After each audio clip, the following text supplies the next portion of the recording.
শোন, সাবধানে যাবি আর গিয়ে শ্বশুর আর শাশুড়িকে প্রণাম করবি, বুঝলি? বিয়ের পর এটাই তোদের প্রথম জামাই ষষ্ঠী, তাই শ্বশুর বাড়ি ঢোকার আগে একটু মিষ্টি নিয়ে নিস।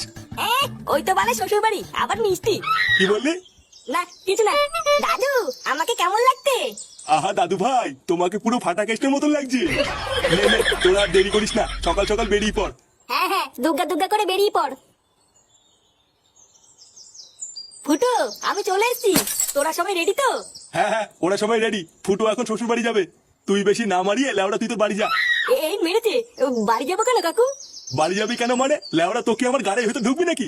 হ্যাঁ, তোর না এখন বাড়িটা, আমরা এখন দাদু বাড়ি যাচ্ছি। আরে বাবা ফাটা, আমিও তো যাচ্ছি তোমাদের সাথে। কি হয়েছে? ওদের সাথে যাচ্ছিস মানে? হ্যাঁ, ল্যাংচা ঠিকই বলেছে, ল্যাংচাও যাচ্ছে আমাদের সাথে।